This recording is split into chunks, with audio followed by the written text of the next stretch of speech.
ବିନାଶରେ ନବତନ୍ତ୍ର କବିତା ବନିତା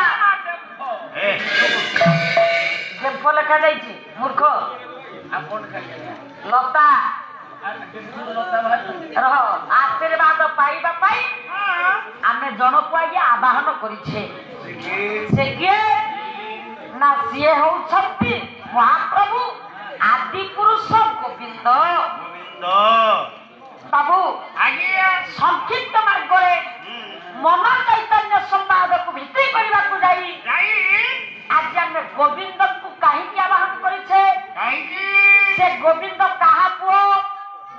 ବାପା ପୁଅ ଗୋବିନ୍ଦ ହଉଛି ଗୋପୀ ସାହୁ ପୁଅ ଗୋବିନ୍ଦ ତା ବାପା ଗୁଣ୍ଡା ଥାଉଛି। ଆଚ୍ଛା ଗାଁ ସାରା ବୁଲିକି ଗୋପୀ ସାହୁର ପୁଅ ହେଲା ଗୋବିନ୍ଦ।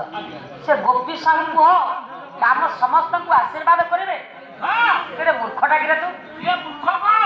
ସେ ଯାହାକୁ ଖାଇବାକୁ ଦବ ସେ ଓଳିଏ ରହୁଛି ନା ନାଇଁ ପଇସା ପତି ଦଉ ହଁ ସେ ଗୋଟେ ଆଶୀର୍ବାଦ ସବୁ କରେ ଆଚ୍ଛା ଶାନ୍ତି ଦଉ। ଶୁଣ ଶୁଣ ସେ ଗୋବିନ୍ଦଙ୍କ ବିଷୟରେ ଜାଣିବା ତ ସହଜ କଥା ନୁହଁ। ସେ ଗୋବିନ୍ଦ କିଏ ଜାଣିଛୁ? ମନରେ ଗୋବିନ୍ଦ କହିଲେ ଆମେ କଣ ବୁଝନ୍ତି? ଗୋବିନ୍ଦ କିଏ?